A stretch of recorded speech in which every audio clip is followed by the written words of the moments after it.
You know what's wild is that we live in a world where we can message someone across the globe in seconds, but you can't always tell the person you live with how you really feel. I mean, we've got technology in our pockets that lets us swipe, scroll, text, post 24/7. But when it comes to being emotionally honest, when it comes to saying, I feel hurt, or I need more, or this isn't working for me, most people go silent. They shut down, they hide behind a screen, or they pour a glass of wine and hope it all passes. Now, if this sounds like something that hits a little too close to home, then stick around because we need to talk about this. And here's the thing, most of us weren't really taught how to be emotionally honest, were we? I certainly wasn't. We were taught to be polite, not to rock the boat, just brush things under the rug, or to keep the peace even if it costs us our own inner peace. And especially women in midlife, we've been carrying around generations of conditioning around communication. We learn to nod and smile when we really wanted to scream, to say I'm fine when we were falling apart, or to take care of everyone else's feelings while quietly abandoning our own. And that's not good. You see, the cost of not being emotionally honest is massive. You feel misunderstood, invisible. You resent people for not meeting your needs, but you never told them what those needs are. You play those conversations over and over in your head that you were too afraid to have in real life, and you feel emotionally disconnected in your closest relationships, and even lonelier when you're surrounded by people. And your body starts to carry the weight. Headaches, tension, fatigue, insomnia, anxiety, and you can't quite put your finger on why. And honestly, it's exhausting pretending you're okay when you're not, smiling when something hurt, or trying to be the easy one because conflict feels way too scary. Now, I'm not saying it's easy, and being emotionally honest isn't about blurting out every feeling you have. It's about courage. It's about risking a little discomfort so you can build something deeper, more truthful, more connected. And I get it. It can feel terrifying. You don't want to be too much. You don't want to be rejected, and you don't want to ruin a relationship. But my question is, what are you ruining by staying silent? So let me ask you this, and take a moment to really feel into it.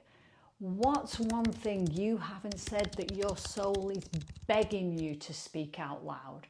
Drop it in the comments if you're brave enough, because you never know who you might help by sharing something honest. And here's the truth. You can learn how to be emotionally honest. You can speak your truth in a way that's clear, kind, and grounded. You can communicate without exploding or shutting down. And you can build relationships where honesty is safe, not scary. But it all starts with you being honest with yourself. Telling the truth about what you feel, what you need, and what you're no longer available for. You know, I remember a time in my life where I felt like I was drowning in unsaid words. I would lie awake at night rehearsing conversations in my head, but in real life, I'd smile and I'd nod and I'd say, oh, it's nothing, until one day it was something. And it was a lot of things. And you know, the more I opened up, even when it felt messy and scary, I realized people weren't actually pushing me away. They were leaning in. They were relieved because it gave them permission to be honest too. And that's a beautiful thing.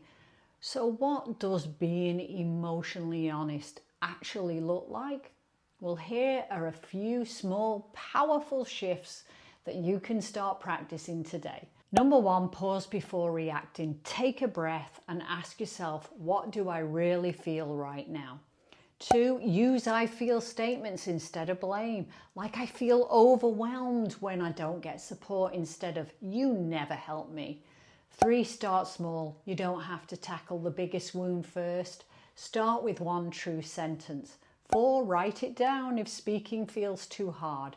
A letter, a text, a voice note. And number 5, remind yourself being honest is a gift, not just for you, but for the other person too. Now, if this stirred something in you, if you're thinking, Diane, I've got a whole pile of unsaid things that are eating me alive, then my friend, this is your invitation to stop carrying it alone. I offer one-to-one sessions for women just like you, women who are ready to stop numbing, start healing, and speak the truth of who they are. Whether it's grief, emotional disconnection, resentment, or you're just feeling stuck, I'll help you to unpack it, understand it, and begin to move forward. And you can book a 60-minute session with me right on my website. So I'll drop the link in the description.